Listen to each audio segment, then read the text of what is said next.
പത്തനാപുരം തലവൂരിൽ വീടിന് തീപിടിച്ചു. തലവൂർ LP സ്കൂളിന് സമീപം താമസിക്കുന്ന വേലായുധന്റെ വീടിനാണ് കഴിഞ്ഞ ദിവസം വൈകിട്ട് തീപിടിച്ചത്. വേലായുധൻ ശേഖരിക്കുന്ന ആക്രിസാധനങ്ങൾ സൂക്ഷിച്ചിരുന്നത് ഈ വീട്ടിലാണ്. തീപിടുത്തത്തിൽ വീട്ടിൽ സൂക്ഷിച്ചിരുന്ന സാധനങ്ങളിൽ ഭൂരിഭാഗവും കത്തിനശിച്ചു. ഭക്ഷണം പാകം ചെയ്യുന്നതിനിടെ അടുപ്പിൽ നിന്നും തീ പടർന്നതാകാം എന്ന് അയൽവാസികൾ പറയുന്നു. ഞാറക്കാട് LPS സമീപം ഒരു വീടിന് തീപിടിച്ചിരിക്കുകയാണ്.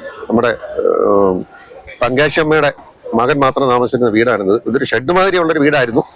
പുള്ളി അവിടെ ഇവിടെയൊക്കെ പോയി കൊണ്ടുവന്ന കുറച്ച് ആക്രി സാധനങ്ങളെല്ലാം കൂടെ ഇവിടെ അടുക്കി വെച്ചിരുന്നു.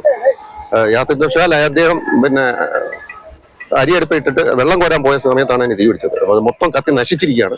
കംപ്ലീറ്റും പോയി. ഫയർഫോഴ്സിനെ വിളിച്ച് ഞങ്ങൾ മൊത്തം അണച്ചു. ഈ പരിവായി ഈ കാണുന്ന രംഗമാണ് ഇവിടെ കാണുന്നത്. മൊത്തം ആരുമില്ല, അദ്ദേഹം മാത്രമാണ് ഇവിടെ താമസിക്കുന്നത്. കുഞ്ഞമ്മ ഇല്ല, മൂത്ത മകനാണ്. പുള്ളി ഒറ്റയ്ക്കുള്ള താമസമാണ്.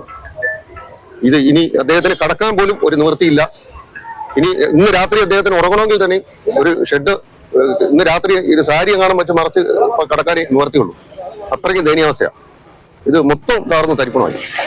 ഏതെങ്കിലും തരത്തിൽ ഇത് കാണുന്നവരുണ്ടെങ്കിൽ, ഒരു വേണ്ടപ്പെട്ടവർ കാണുന്നവരുണ്ടെങ്കിൽ അത് വന്ന് അതിന്റെ ഒരു മുൻകൈ എടുത്ത് തീർച്ചയായിട്ടും എന്താണെന്ന് അതിന്റെ നടപടികൾ നടത്തി കൊടുക്കണമെന്ന് അപേക്ഷിക്കുന്നു. സംഭവ സമയത്ത് വേലായുധൻ വീടിന് പുറത്തായതിനാൽ വൻ അപകടം ഒഴിവായി. പത്തനാപുരം ഫയർ ആൻഡ് റെസ്ക്യൂ സംഘം സ്ഥലത്തെത്തി തീ അണച്ചു. കുന്നിക്കോട് പോലീസ് സംഘം സ്ഥലത്തെത്തി ആവശ്യമായ നടപടികൾ സ്വീകരിച്ചു.